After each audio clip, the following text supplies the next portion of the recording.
Bismillahirrahmanirrahim. Assalamu alaikum, dear student. I really hope that you would be fine and shine by Allah's grace. As you know that nowadays we are dealing with types of essay, and the main purpose of teaching you types of essay is that most of the aspirant say that they have knowledge, but they can't pass essay paper. Why does it happen? The answer is very simple. That we need to understand the type of essay. They believe that if they have a knowledge they can tackle any kind of essay, but no, it's not the right thing to say like that, because understanding is very important. Examiner कोई भी topic देता है, वो हमसे क्या पूछना चाह रहा है, क्या जानना चाह रहा है, वो हमें जानना अंडरस्टैंड करना बहुत लाजमी है। तभी तो हम ऐसा राइटअप लिखेंगे जो वो हमसे कन्विंस हो पाए। जैसे हमने प्रीवियस लेक्चर में स्टार्टिंग के 7 टाइप्स सीखे, लाइक आर्गुमेंटेटिव ऐसे कौन से होते हैं और उनको कैसे टैकल किया जाता है। जैसे मैंने कहा था कि तमाम जितने भी ऐसे हैं, जितनी भी टाइप्स हैं ऐसे की, बट हम उन टाइप्स पे ध्यान देंगे जो हमारे पास सीएसएस में या किसी भी कम्पिटिटिव एग्ज़ाम में दिए जाते हैं। उन टाइप्स पे हम फोकस करेंगे।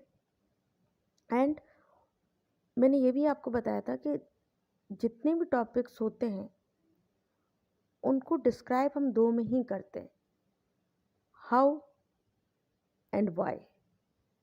अगर आपने प्रीवियस लेक्चर देखा होगा तो डेफिनेटली आई एम श्योर कि आपको वो चीज़ समझ आ गई होगी। जैसे हमने प्रीवियस लेक्चर में ये 7 टाइप को अंडरस्टैंड किया था कि इस टाइप के ऐसे कौन से होते हैं। मैंने एग्जाम्पल भी दिए थे प्रीवियस पेपर से, पास पेपर्स के सीएसएस से। जैसे आर्गुमेंटेटिव ऐसे होते हैं, अपोजिटरी ऐसे होते हैं। तो होता क्या है कि हम आर्गुमेंटेटिव ऐसे को नैरेटिव या डिस्क्रिप्टिव ऐसे से ऐसे की तरह डील नहीं कर सकते। This is very essential to understand. Similarly comparison and contrast ऐसे भी दिए जाते हैं, तो हम उसको कॉजेज, अफेक्ट एंड सोल्यूशन के ऐसे के स्टाइल से नहीं हम कर सकते। तो हमें ये जानना बहुत लाजमी है। जैसे आपको मैं एक बात बताती चली जाऊँ कि ऐसे हमसे रिक्वायर्ड किया जाता है 3000 या 2000 प्लस लिखना बेहतर होता है ऐसे को। मैं सीएसएस की बात कर रही हूँ। तो होता क्या है कि एक एक वर्ड को पढ़ना एग्जामिनर के लिए आसान नहीं होता। तो जो अंडरस्टैंड कर जाता है एग्जामिनर कि ये स्टूडेंट, ये एस्पायरेंट जो मैंने टॉपिक दिया था उसको समझ पाया है या नहीं, वो उसके आउटलाइन को देख के पहचान जाता है, समझ जाता है कि अगर इसने आर्गुमेंटेटिव ऐसे अटैम्प्ट किया है, कहीं इसने परसुएसिव ऐसे के अंदाज से तो इसको टैकल नहीं कर लिया। तो यहाँ से आपकी जजमेंट स्टार्ट हो जाती है कि ये स्टूडेंट टॉपिक को समझ पाया है या नहीं। This is why I am making you focus on types of ऐसे, राइट। तो आज जो हम रिमेनिंग टाइप्स रह गए थे उसको डिस्कस करेंगे। क्रिटिकल ऐसे, देन एनालिटिकल ऐसे। अच्छा, there is difference between critical and analytical essay. most of the time most of the student get confused, they think, they believe that they both are same, but no। Even जो मैंने आपसे starting में कहा था कि जिसने ऐसे लिखना जान लिया, ऐसे को समझ लिया, उसके लिए रिमेनिंग जो 11 सब्जेक्ट होते हैं सीएसएस में या फिर पीएमएस में या किसी भी कम्पिटिटिव एग्ज़ाम में, वो बहुत आसान हो जाते हैं। रीज़न इज़ दैट जो हमारी राइटिंग स्किल ऐसे से इम्प्रूव होते हैं ना, वो दूसरे जो सब्जेक्ट होते हैं उसको टैकल करने में बहुत हेल्प आउट करते हैं। जिससे काफ़ी बच्चे ये कंफ्यूज रहते हैं कि एनालिटिकल स्किल हम कैसे इन्हेंस करें, क्रिटिकल ओपिनियन हम कैसे बिल्ड करें। तो I am gonna explain it in this lecture. ठीक है, प्रोसेस ऐसे कौन से होते हैं, उसको कैसे टैकल किया जाता है। सिमिलरली क्रिटिकल ऐसे होगा तो हम उसको एनालिटिकल ऐसे की तरह डील नहीं करेंगे, कभी नहीं करेंगे। So we need to understand it. That's how we fail in this exam. Evolution essay कौन से होते हैं एंड लिटरेरी ऐसे कौन से होते हैं। So let's get started. Like first of all we have critical essay. What is critical essay, how to deal with it. तो सबसे पहले ये जानना बहुत ज़रूरी है कि क्रिटिकल ऐसे अगर हमें दिया जाता है, टाइप क्रिटिकल ऐसे का आ जाता है, तो उसको कैसे हमें टैकल करना है। देखें, मैं आपको एक बात बताऊं, जो एवलेट लिटरेरी पीस ऑफ राइटिंग होता है on the basis of their merits and demerit और कॉजेज एंड इम्पैक्ट्स, कोई ऐसा टॉपिक जिससे एग्जामिनर हमसे एक्सपेक्ट कर रहा है कि हमें इसके मेरिट या डीमेरिट्स बताएं, मतलब in other simple words positive impact और नेगेटिव इम्पैक्ट। जैसे मैं कहूँ social media and its pros and cons. देख रहे हैं, प्रोज एंड कॉन्स का मतलब ये होता है मेरिट्स और डीमेरिट्स। ये होता है क्रिटिकल ऐसे, इसको कहते हैं क्रिटिकल ऐसे। सिमिलरली कुछ ऐसे टॉपिक्स होते हैं जिसमें भले प्रोज एंड कॉन्स हमसे ना पूछे जा रहे हो, बट उनका हमसे ये पूछा जा रहा होता है क्रिटिकल ऐसे टॉपिक में उसके कॉजेज़ या इम्पैक्ट्स। कॉजेज़ क्या होती हैं, एज यू नो के वजह, और वो जो वजह से चीज़ें होती हैं, जो उन चीज़ों का इम्पैक्ट आता है, उसको डिस्क्राइब करना। जैसे कैसे था सीएसएस में critical analysis of the decline of education system in Pakistan. अब अपेरेंटली तो ये कोई कॉज वगैरह नहीं पूछ रहा हमसे, ठीक है, ना ही कोई इम्पैक्ट पूछ रहा है। ये क्रिटिकल एनालिसिस, ये जो वर्ड है ना critical analysis, you must understand that when critical word is used, that means you have to either tell the merits और डीमेरिट्स, बट इसमें मेरिट्स और डीमेरिट्स की बात नहीं कर रहा। अगर करता मोस्ट ऑफ द टाइम ये हाईलाइट होता है कि जैसे मैंने बताया social media its pros and cons. अगर ऐसा नहीं होता, डायरेक्ट क्रिटिकल एनालिसिस होता है, तो इट मीन्स वो आपसे कॉजेज़ पूछ रहा है कि डिक्लाइन ऑफ एजुकेशन सिस्टम जो है पाकिस्तान का, अनफॉर्चुनेटली जो ख़राबी है सिस्टम में, उसकी वजूहत आप बताएं। क्रिटिकल एनालिसिस ये होते हैं कि ये क्यों है, ठीक है, ऐसा है तो क्यों है, और ऐसा है तो इसके इम्पैक्ट क्या होते हैं। समझ आ रही है बात? तो होपफुली आपको समझ आ गया होगा। क्रिटिकल एनालिसिस होते हैं, यहाँ तो आपसे मेरिट्स और डीमेरिट्स पूछ रहा होता है डायरेक्ट। अगर वो ना पूछे तो इट गोज़ विदाउट सेइंग कि आपने उसको टैकल कैसे करना है, उसके कॉजेज इम्पैक्ट।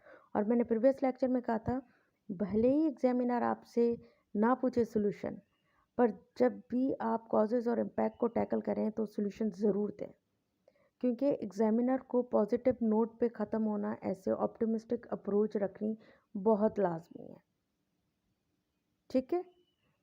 अच्छा जी, so next one is analytical essay. अब देखें एनालिटिकल क्या होता है।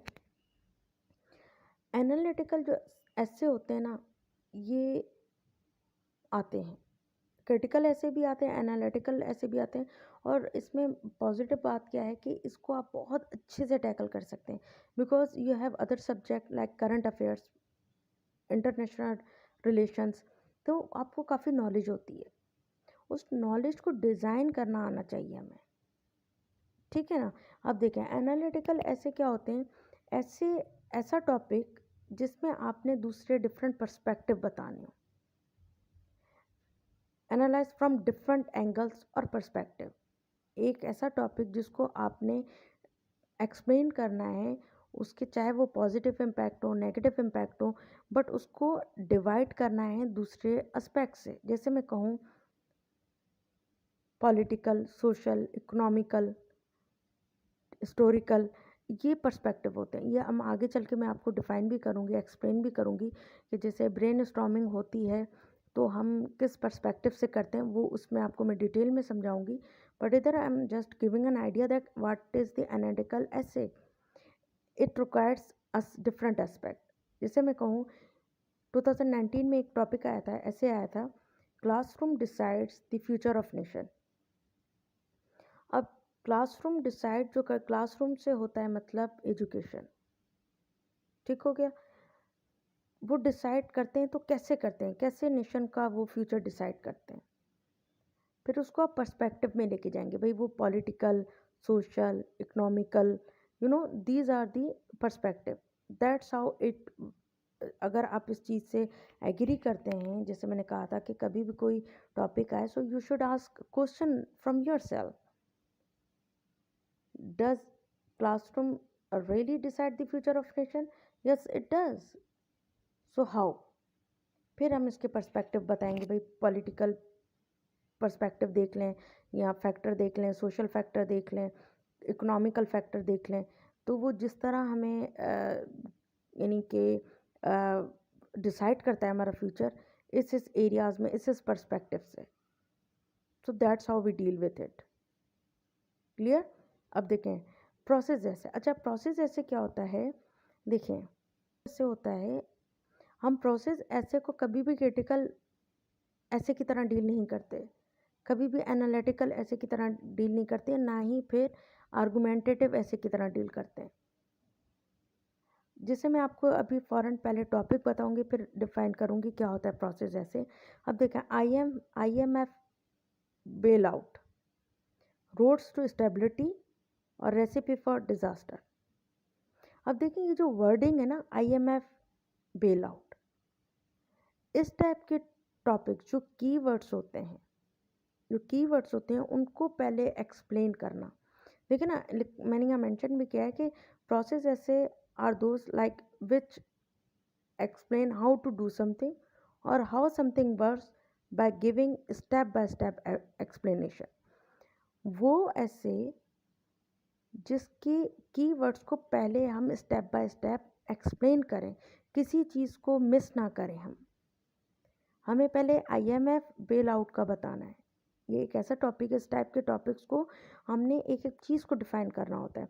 There are 3 keys to process essay, या 3, जैसे मैंने पहले भी कहा कि प्रोसेस होता है, स्टेप बाय स्टेप होता है, और 3 कीज होती हैं। वो कैसे? देखें, present the essential steps in the process, okay, then explain the steps in detail, right, and then present the steps in logical order. देखिए 2 टाइप्स के होते हैं। अब जैसे मैंने कहा IMF बेल आउट, पहले इसको आप इसको डिस्क्राइब करेंगे कि IMF है क्या। ठीक हो गया? यानी इस तरीके से हम डिफाइन करेंगे, then we go for further details. एक तो ये हो गया। एक होता है प्रोसेस ऐसे, जैसे मैं कहूँ कि democracy in Pakistan past present future. ठीक है ना?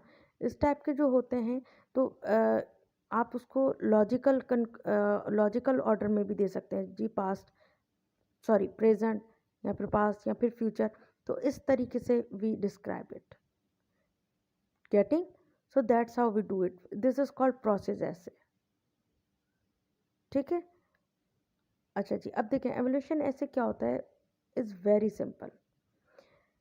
एवोल्यूशन ऐसे को हम फैक्चुअल ऐसे भी कह सकते हैं। बिल्कुल फैक्ट पे ये डिपेंड करता है, बिल्कुल फेयर जजमेंट पे करता है। जो ये नॉलेज के पॉइंट ऑफ व्यू से भी दिया जा सकता है, बट नॉलेज क्या मांगती है? मोस्टली हिस्ट्री मांगती है। ठीक हो गया? जैसे मैंने प्रीवियस लेक्चर में बताया था कि जैसे वेव्स ऑफ फेमिनिज्म, तो वो हिस्ट्री मांगती है, पहली वेव क्या थी, सेकंड वेव क्या थी। बट एवोल्यूशन ऐसे क्या होता है जो रियलिटी बेस्ड हो। रियलिटी का इसको काफ़ी टैकल करने में 2 चीज़ें नेगेटिव आ जाती हैं। पहला तो ये कि जो एस्पायरेंट होता है वो बहुत बहुत हार्श और एक्सट्रीम वर्ड यूज़ कर रहा होता है। Avoid it, I must say avoid extreme words. ठीक है ना? आपने पॉजिटिव और बैलेंस अप्रोच रखनी है। चलें, पॉजिटिव कई जगह हम नहीं कर सकते और रियलिटी कुछ हार्श होती हैं, तो बट उसमें भी थोड़ा हम बैलेंस अप्रोच रखें। जैसे मैं कहूँ gender equality a proper slogan. अब ये जो है ना, आपने इसको डिस्क्राइब करना है अनबाइज्ड होकर, बट जेंडर इक्वलिटी कम्प्लीटली नहीं है। सो हमें फेयर अनबाइज्ड जजमेंट देनी होती है। ठीक है ना? रियलिटी बेस्ड लिखना होता है, पर उस रियलिटी में भी बिल्कुल इतना ऐसे एक्ट नहीं करना कि बस दुनिया ख़त्म हो रही है ना।